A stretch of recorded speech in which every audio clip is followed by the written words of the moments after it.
Quando a gente olha, né, para o mercado de capitais, a gente aqui está falando a clássica colocação que você tem de um lado os tomadores e de outro lado os doadores, né? E no fim o mercado de capitais é isso.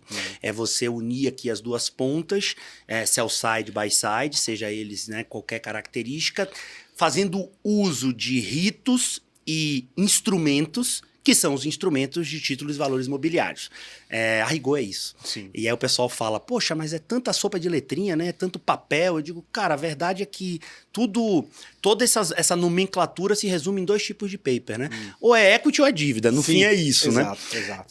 E o amadurecimento recente, né, do mercado de capitais, que vamos falar, naturalmente envolvendo tecnologia, ele não começou hoje. Eu costumo pontuar que o mercado nosso passa por 3 fases. Eu diria que a gente começa em 2002, e aí cruzando um pouco de história, Mato Alto pra cacete, eu e meus sócios em Salvador.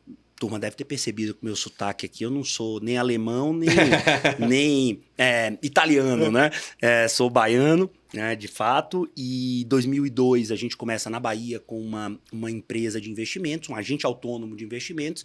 Alguns perguntam, porra, era agente autônomo da XP? Eu digo, não, a XP era agente autônomo no Sul. Né? Então, a gente ali se chamava Futuro Invest, então encabeçamos esse processo que eu gosto de denominar que é a primeira fase do mercado de capitais, que é a fase de acessibilidade. Naquele momento ali, abriu-se um novo mundo para investidores comuns. Muito focado em educação também. Muito focado em educação, né, vendendo a possibilidade de que o cara pode acessar ou poderia comprar através do recente, naquele momento, home broker, ações diretamente no mercado. Isso abre, né, um novo mundo. A gente surfou bem essa onda. No Nossa Nordeste empresa, mesmo ou além do Nordeste? muito focado no Nordeste. Legal. Interessante que, até como uma estratégia de barreira de mercado, a gente cresceu muito no Nordeste. Salvador, Aracaju, Recife, Fortaleza, João Pessoa, Natal, Maceió. Lembrando, a internet existia, claro, mas não era a velocidade de comunicação e de interação que hoje a gente vive, é totalmente diferente. Muito foco no Nordeste, esse negócio cresceu. Ele precisou, né, tomar uma forma mais robusta. Naturalmente, a gente montou uma corretora, uma DTVM, para ser mais preciso. Isso em 2012, a DTVM entrou em operação. 10 anos depois do começo ali. 10 anos depois do começo. Nesse período, né, o agente autônomo, naturalmente, passou a ser um bicho difícil de abraçar, né, o tipo de operação que a gente estava fazendo. A gente já tinha ali consultoria, gestora, etc. Mas daí a gente, com a DTVM, entra na segunda era, né? Vivemos essa segunda era que podemos chamar da era da desbancarização. Capitaneado por XP. Que né, puxou, inclusive, como bandeira. Que era da Charles Schwab também, perfeitamente. Né? Que eles pegaram isso lá dos Estados Unidos, que tiveram acho que na década de 70, esse movimento lá de tentar buscar players alternativos, né, para poder atuar no mercado, e aí a XP encampou essa ideia. Eu lembro que até na ideia, o Maisonave e o próprio Benchmark eram muito, muito claros em falar que teve um pouco dessa inspiração. Né? E foi, né, no fim do dia, para grande mídia, para TV aberta, né, com o Murilo Benício falando de que foi a primeira campanha. Foi verdade. Depois o Luciano Huck, já com o Itaú, etc. Mas primeira grande campanha, né, Desbancarize, que de fato carregou essa bandeira, né, ao público. A gente surfou bem essa onda. E o advento da desbancarização, de novo, turbinou através das corretoras com arquitetura aberta. E aí, para a turma um pouco mais jovem, né, eu que lido hoje com tecnologia e muitos desenvolvedores, né, sócios, que são muito novos nesse mercado, o cara às vezes passa a sensação de que sempre foi do jeito que é hoje, né? A sensação de que sempre foi fácil entrar numa corretora com arquitetura aberta, que significa, através de um player, você conseguir acessar por conta e ordem N produtos de diversas gestoras, diversas classes diferentes. Isso não era a regra, pelo contrário, isso foi criado, né? Isso foi amadurecido ao longo do tempo. E esse processo de amadurecimento, a gente pode chamar aqui, fincar ali, que foi a fase da desbancarização, trazendo então uma quantidade muito grande de novos entrantes no mercado, novos investidores, etc.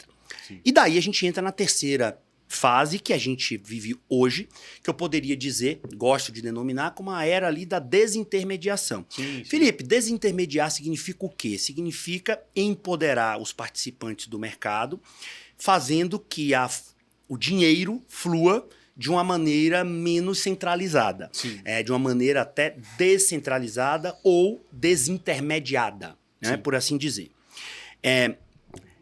Esse processo aqui de crescimento, olha que coisa interessante.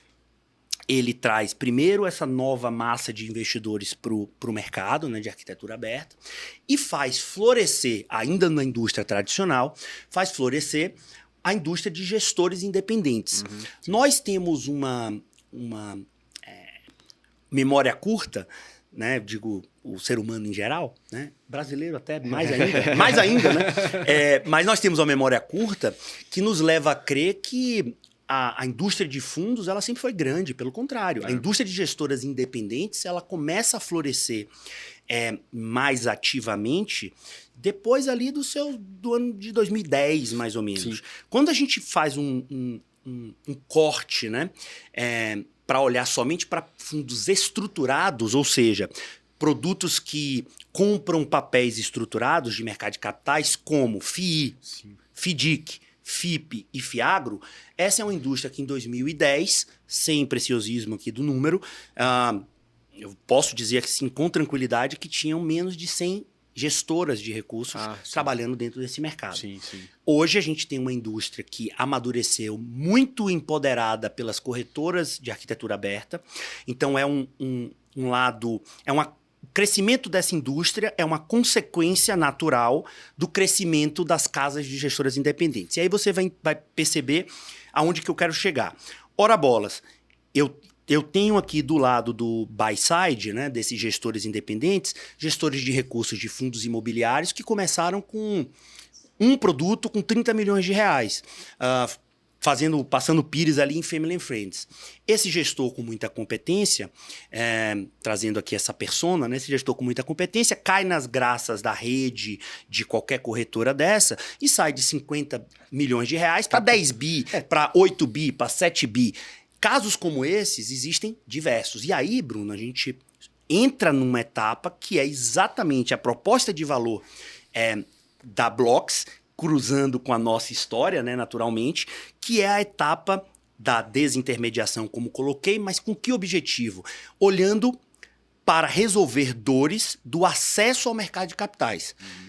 Você pode se perguntar, Felipe, o que é que tem a ver os gestores? Tem tudo a ver. Ora bolas, eu tenho mais dinheiro que não está concentrado dentro dos bancos, na mão de gestores de FDICs, que tende a crescer, inclusive, com a 175 permitindo investimento direto de investidores, pessoas físicas em FDICs, tende a crescer cada vez mais. E o FDIC, Fundo de Investimento em Direito Creditório, ele compra naturalmente crédito, ele concede o crédito direto, CCB, nota comercial, etc.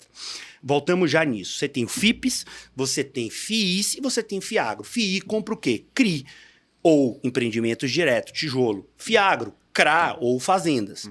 Beleza. Como que esses gestores aqui, com o aumento da liquidez, com o crescimento do seu AUM, vai alocar 10 bi? 10 bi, nesse exemplo, é diferente de 50 milhões. Você precisa trazer, então, novos entrantes para o mercado de capitais. Você precisa dar acesso ao mercado de capitais para trazer empresas potenciais, para além daquelas míseras 400 empresas com capital aberto na Bolsa, né, na B3, para que eles sejam capacitados e que eles tenham um fluxo mais simples, por assim dizer, ou digital, para fazer o seu processo de emissão de títulos e valores imobiliários, seja ações, seja CRI, CRA, debênture, CR, etc., fazendo com que esse buy-side encontre oportunidades que no fim do dia estão aí no Brasilzão de meu Deus, mas são extremamente desafiadoras de fazer com que esse empresário entenda que hoje ele pode sim, graças à evolução tecnológica e regulatória, acessar o mercado de capitais. E essa é a nossa proposta.